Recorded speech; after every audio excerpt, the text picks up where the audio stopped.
विजयनगर के सम्राट कृष्णदेव राय को किसी संत ने एक बहुमूल्य हीरा भेंट में दिया था और कहा था कि जब तक आपके पास यह हीरा रहेगा तब तक आपको कोई जीत नहीं पाएगा। कितना भी बड़ा शत्रु हो, कितना भी बड़ा आपका दुश्मन हो, वो आपसे हार जाएगा। तो कृष्णदेव राय उस हीरे के भरोसे अपना शासन बड़ी शांतिपूर्वक और आराम से निश्चिंत होकर चला रहे थे। वो हीरा उन्होंने अंगूठी में जड़वाया हुआ था।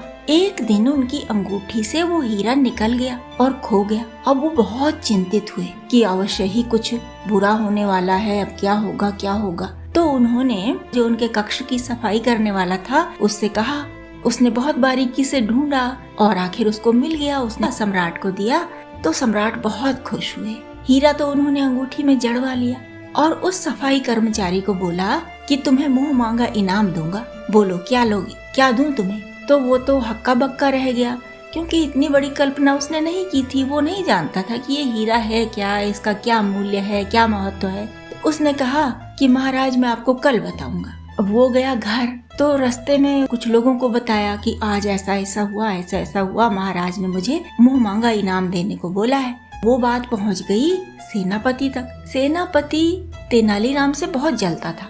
कई लोग थे दरबार में जो तेनालीराम से जलते थे क्योंकि तेनालीराम बहुत बुद्धिमान सिद्ध होते थे ना। हर बिगड़ा काम बनाते थे, हर समस्या वही पहले सुलझा देते थे। तो बाकी लोगों को लगता था दरबारियों को कि हमारी उपेक्षा हो रही है तेनालीराम के कारण। वो तेनालीराम को नीचा दिखाने की कोशिश करते रहते थे। बजाय अपने आप को ऊंचा उठाने के वो तेनालीराम को गिराना चाहते थे। सेनापति को जब यह बात पता चली तो वो दुबक के रात को सफाई कर्मचारी के घर गया और उससे कहा कि मैं तुम्हें पूरी थैली मोहरों की भरी हुई देता हूँ। सोने के सिक्के होते हैं ना, उन्हें मोहर कहते थे। तो मोहर भर के दे दी और बोला कि तुम्हें मेरा एक काम करना होगा, बस छोटा सा काम। और उसे कहा कि जब तुम्हें महाराज कल मांगने को कहेंगे ना वरदान कि मांगो तुम्हें मुंह मांगा इनाम देंगे, तो तुम कहना कि मैं तेनालीराम की पीठ पर बैठकर नगर भ्रमण करना चाहता हूँ। पहले तो वो डरा सफाई कर्मचारी कि तेनालीराम दरबारी हैं, राजा के बहुत निकट है, मैं कैसे बोलूँगा। लेकिन सेनापति बोलता रहा कि देख लो इतना सोना है, देख लो महल बना सकते हो इतने में तुम। आखिर लालच आ ही गया सफाई कर्मचारी को, वो मान गया। उसने अपने आप को हिम्मत जुटाई, दूसरे दिन राजा के पास चला गया। राजा ने उससे वही पूछा कि बोलो क्या दूं तुम्हें। तो उसने कहा कि महाराज मेरी एक ही इच्छा है कि मैं तेनालीराम की पीठ पर बैठकर नगर भ्रमण करना चाहता हूँ और कुछ नहीं चाहिए मुझे। अब राजा असमंजस में पड़ गए। मुंह मांगा इनाम देने को बोला था ना, तो मना कैसे करे।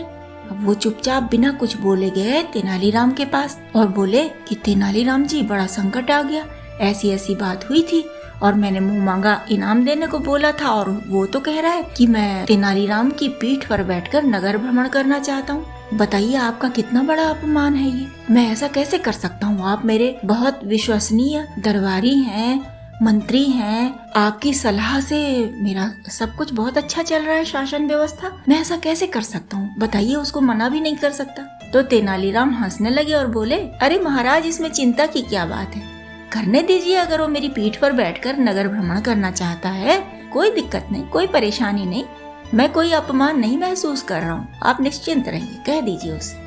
अब महाराज गए वापस। सफाई कर्मचारी से बोले, ठीक है तेनालीराम तैयार है, दरबार लगने वाला है, दरबार में आओ और वहाँ से तुम तेनालीराम की पीठ पर बैठकर नगर भ्रमण कर लेना। दरबार लगा, महाराज सिंहासन पर बैठे।